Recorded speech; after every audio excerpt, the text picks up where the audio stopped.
What's up? My name's Pinder Parwal. I top 16 Oceanics, playing Stel Knights, and here's a deck profile. You look so bored. You're so over it. So 3 Altair, 3 Deneb, obviously standard, 2 Vega, 2 Unokalai. I don't want 3 of this, even though he was probably one of the best normal summons all day because of 1800 attack, so relevant. Vega's really good. I would definitely play 2 because he just lets you combo and recycle like Trivera a lot. It's a good card. Hope you gave a shout out to Skill Dog Gaming. Oh well, after. T-King in the main for Necro is like basically everything, just like an insane card. And you're running 4 Call the Haunted, so like he's not easy to get rid of. Like they out it, bring it back, does good stuff. To the spells, I'm only playing 11 monsters. You don't want to open too many monsters because you win with traps, not with monsters. 2 Duality. I could have maybe played 3, but then you sort of draw them late game and they're sort of dead because you want to be recycling Altairs. So I'm only playing 2. 3 Rotor, obviously, just up the monster count. Book, Raigeki, Dark Hole. These are basically all for the Jin Lock, just out the Jin Lock. Book of Moon, you can book your own Exiton to get around Cliff Fort's skill drain, lose a turn, all that stuff. And Dark Hole, it was okay. I cited it out a lot because it's not that great against some decks, and even against Necros, when they go for the Jinlock, they'll usually back it up with a Gungnir, and you just lose to that anyway. That's all for my spell. Oh, and Soul Charge, obviously. Broken card. Shouldn't be legal, but it is. And I made a 5 material Rumnagoid with it, and that was fun. Okay, under the traps. I guess here. Yeah. 3 Alpha. This card's really good. I was always happy to see it. There's a way you got to play around this card because you got to clear the Satellite monster first, and so you can bluff it really well. But like also in the mirror, like if you both have alphas, the game will go on long enough for you both to have. Whoever flips the alpha first will lose because they'll lose the draw and then they'll just fall behind. Next, 3 Fiendish Chain. Obviously, just good effect negation, stalls the game. You recycle it with Trivia, good card. 3 Call the Haunted, 1 Oasis, like basically 4 Call the Haunted. Your deck, this just recycles your deck over and over again. Cards busted in this deck, I think, and you definitely play at least 4. You can play 5, I wouldn't mind it, but Soul Charge is like the 5th one anyway, it's faster, and you can use it turn 1. So that's why I played 4. Double Mind Crush. Mind Crush really good against everything. It really hurts Necros if you play it right. You like call their Unicorn when they go for their Collider Mirror, and you should call like Chirrut when they go for like Bulk plays and all that. It's just a good card. 2 Breakthrough Skills. This was mainly focused around Shadows because this deck dies to Winder, and I didn't want to lose just to a single Winder on board, so I was playing this in addition to the Fiendish Chains. Now onto the one-off traps. Warning, obviously a really good card. Stops Denko. Stops basically everything. Chaos Trap Hole. This is like a second warning for Denko, but it also hurts like some of the other meta decks. You got BA, like I didn't play any. You got Satellarknights, it banishes Deneb, which is really relevant. You got the Senju Manju, hits them both. It's alright. It's only bad against Cliff Fort, and Cliff Fort is sort of like, it's not a bad matchup for this deck, but like you're not favored to win game 1. Torrential, this card is really good. Not many people are playing this format, and even less are playing around it, so you can really catch people off guard. And even Necros, they'll play into it a lot with, they go Manju, Unicorn, and then Belk for the combo, and then if you hit the Belk, you probably just win the game right there.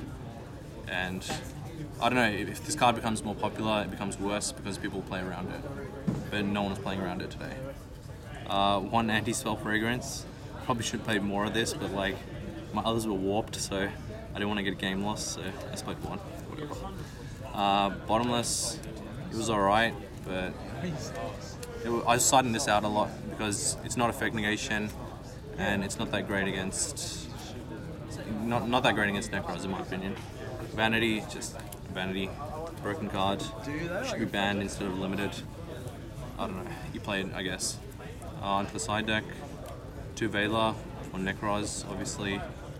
3 Typhoon for Cliffort, and basically just back row, heavy decks. And it's really good in the mirror, obviously. 2 Twister for Cliffort as well. Mirror Force, I was starting this in against Necros and Cliffort because like sometimes you'll floodgate them, or like they'll just beat you down with like a 2300 Unicorn and you can't do anything because you're relying on like extra deck monsters and stuff. So Mirror Force just outs that one board and gives you back board control, which is really important. I could have played 2 and I could have even mained this, but I just decided. DD Warrior Lady, this was either going to be a DD Warrior Lady or a Rigel, and I was thinking about it a lot, and I'm like, Rigel obviously has synergy with like Altair and all that, but DD Warrior Lady does things that he can't. He gets rid of, she gets rid of Winder, she gets rid of the Jinlock, even if they do it on like a big monster like Trish or something. It gets rid of hands, which this deck can sometimes have a really big problem with, especially if they have like Decree or something. Which is a really good card. 3 Shadow Imprisoning. Shaddoll are still a threat. They can blow you out easily, and this is for Shaddoll. I did play 1, but like it served its purpose. It was worth siding. 3 Iron Wall for Necros, obviously, and it does hurt like Infernoids and like what's the other deck? Ritual Beasts. If you run into that somehow. There's someone playing it here today. Thank God I didn't play them because I don't know what he does. Onto the extra deck. 2 Driver. He's probably the best extra deck monster. Just recycles your stuff. It's non-targeting, non-destruction removal, which is the best in the game. And just an amazing card. And he gets the card out of their hand, so he's just an insane card. Other Stellar monsters. He's playing 1 Diamond and 1 Ptolemaeus. A lot of times I would have 2 Satellarknights on field, and I would just go Ptolemaeus into Diamond and just use him as a beat stick. He obviously just auto wins against like Shaddoll, against BA. He's just insane card and probably shouldn't be legal for too much longer. But I guess he is. Deltros, I did not make this once today. I was really surprised because I was even thinking of playing 2, but I don't know. His removal wasn't as good as Trubert, obviously. So that's why I didn't play him. Best card ever. Pleiades, he is a beast, and like you can get him out with Ptolemaeus. You attach a 3rd material, and then he's an out to Denko, he's an out to hands, he's an out to like a lot of things. He's just a crazy, insane, powerful card, and Ptolemaeus makes him easy to make. Tsukiyomi, a good old Bujin card, is one of the best cards in the extra deck because he turns your shitty monster hands into trap hands, and you win with traps, you don't win with monsters. So he's really good. He's really good to make turn 1, just make it whenever. He's so good. Dweller, it never made it, never came up. It was for hands and BA, and didn't run into any of those, so I just didn't make it. Castell, excellent removal, just a good card. I wouldn't play 2 because Tribear sort of takes his job over now, and he does it better.